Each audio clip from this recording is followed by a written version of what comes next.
కోడి మేకలాగా గోవు కూడా జంతువే కదా, అలాంటప్పుడు దాన్ని కోసుకుని తింటే తప్పేంటి అని అడ్డంగా వాదిస్తున్న ఓ అజ్ఞానులారా, గోవు కూడా జంతువే, కానీ ప్రపంచంలో మరే జంతువుకు లేని, చివరకు మనిషిగా పుట్టిన నీకు నాకు కూడా లేని చాలా ప్రత్యేకతలు గోవుకుంది. అందుకే హిందువులు తమ తల్లి తరువాత తల్లి స్థానాన్ని ఇచ్చి గోమాత అని గౌరవంగా పిలుస్తూ పూజిస్తారు. నీ చదువు, నీ సంస్కారం, నీ విచక్షణ, నీ విజ్ఞత, నిజాన్ని నిజాయితీగా స్వీకరించే వ్యక్తిత్వం నీలో ఉంటే గోమాత గురించి కొన్ని నిజాలు చెబుతా.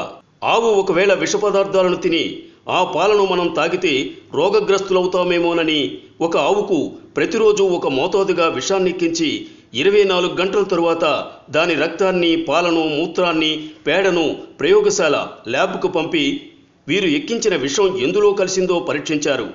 అలా ఒకరోజు 2 రోజులు కాదు, ఏకంగా 90 రోజులు ఢిల్లీలోని AIIMS, all India institute of medical సైన్సెస్కు పంపి పరీక్షించారు. ఆ ఆవు పాలలో కానీ, రక్తంలో కానీ, మూత్రంలో కానీ, పేడలో కానీ విషపు ఛాయలేవి కనిపించలేదు వారికి. గరళాన్ని శివుడు కంఠంలో దాచుకున్నట్టు ఆ విషాన్నంతా తన కంఠంలో దాచుకుంది గోమాత.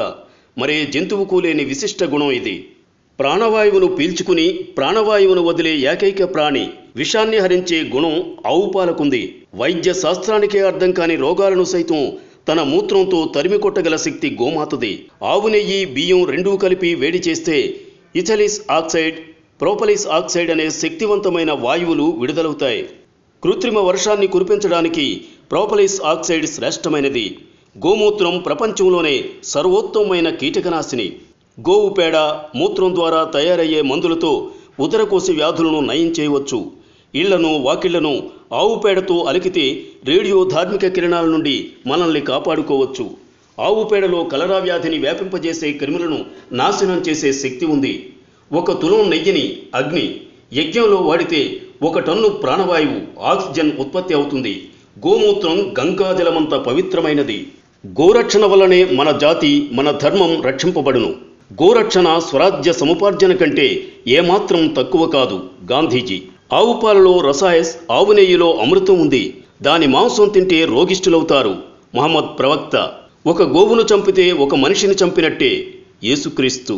గో క్షీరము గొప్ప మందు, దాని నెయ్యి గొప్ప ఆరోగ్యప్రదాయిని, దాని మాంసం రోగకారకము. హజరత్ మహమ్మద్. గోవులు మానవ సమాజమునకు 1 గొప్ప వరము. ఎక్కడ గోవులు చక్కగా పోషించబడుచు రక్షింపబడునో ఆ దేశపు భూములు గొప్పగా నుండును, గృహములు ఉన్నతి చెందును, నాగరికత పురోగమించును. మహమ్మదీయులు మత గ్రంథమైన ఖురాన్లో ఎక్కడనూ గోవధ సమర్థింపబడలేదు. హకీల హజ్మల్ ఖాస్.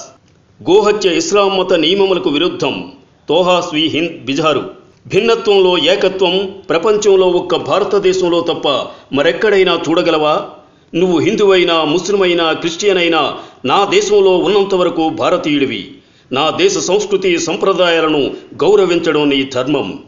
స్వేచ్ఛ అంటే నీకు నచ్చినట్టు బ్రతకడం కాదు, నీ ఈ దేశం మెచ్చేటట్టు బ్రతకడం. వందే మాతరం.